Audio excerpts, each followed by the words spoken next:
Assalamualaikum warahmatullahi wabarakatuh. Saya Siti Munawarah dengan NPM 23111000335 akan memaparkan materi dengan judul paragraf.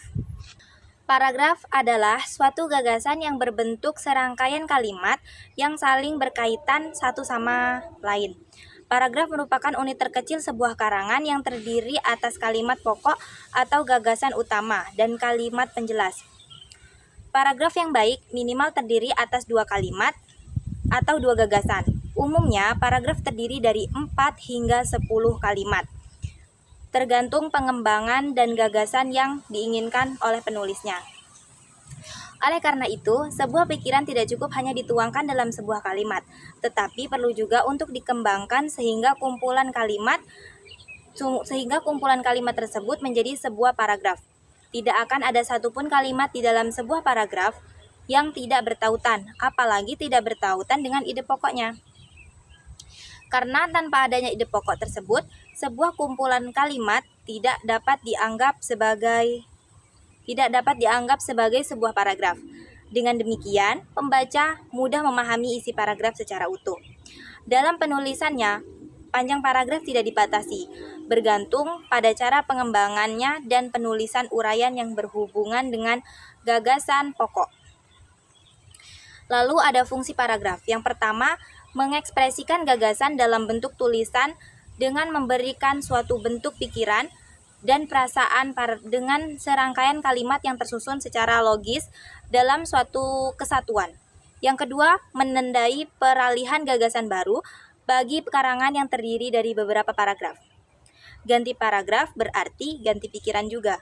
Yang ketiga, memudahkan dalam mengorganisasikan gagasan bagi yang menulis dan memberikan kemudahan pemahaman bagi pembacanya. Yang keempat, memudahkan dalam mengembangkan topik karangan ke dalam satuan unit pikiran yang lebih kecil. Lalu yang kelima, memudahkan dalam mengendalikan variabel, terutama karangan yang terdiri dari beberapa variabel. Lalu, ada jenis-jenis paragraf. Yang pertama, paragraf deskripsi. Paragraf deskripsi adalah paragraf yang menceritakan suatu atau memaparkan sesuatu secara jelas. Jenis paragraf ini bisa ditandai dengan ciri-ciri. Yang pertama, yang menggambarkan satu objek seperti benda, tempat, atau suasana tertentu dengan memakai panca indera, pendengaran, penglihatan, penciuman, pengecapan, dan perabaan. Hal-hal yang digambarkan dari objek berupa ciri-ciri fisik dengan sifat objek tertentu seperti warna, ukuran, bentuk, dan kepribadian.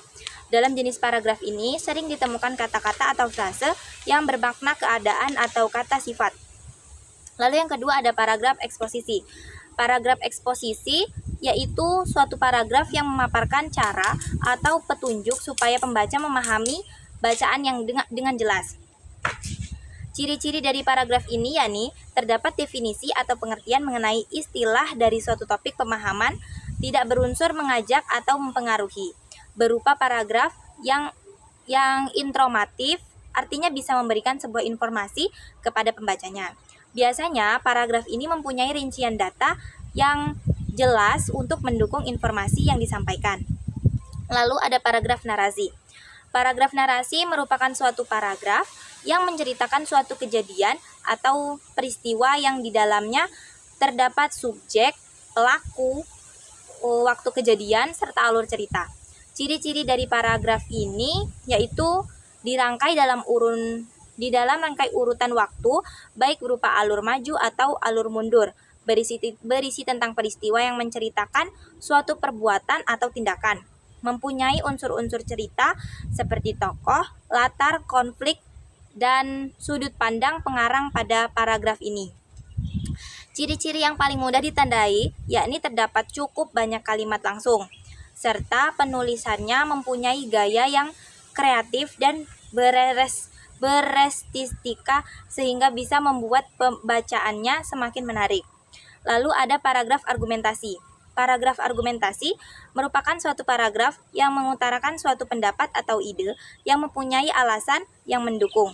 Ciri-cirinya yakni kalimat utama berupa suatu pendapat atau gagasan yang disampaikan oleh penulis.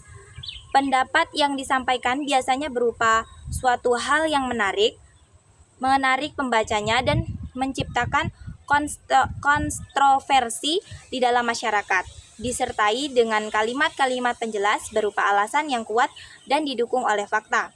Contoh data statistik, grafik yang lebih meyakinkan pembacanya, serta diakhiri dengan sebuah kesimpulan yang logis dan berlandaskan gagasan utama yang disampaikan di awal kalimat. Lalu ada paragraf persuasif. Paragraf persuasif yaitu suatu paragraf yang berisi ajakan dengan tujuan supaya pembaca melakukan tindakan. Paragraf persuasif mempunyai alasan-alasan yang kuat disertai dengan data dan fakta. Paragraf ini berusaha meyakinkan pembacanya untuk melakukan atau mempercayai yang ditulis oleh penulis. Paragraf persuasif banyak memakai kata-kata ajakan seperti ayo, mari, dan sebagainya. Biasanya mengutamakan kesepakatan pendapat dan menghindari konflik supaya kepercayaan pembacanya tidak hilang. Sekian, terima kasih. Wassalamualaikum warahmatullahi wabarakatuh.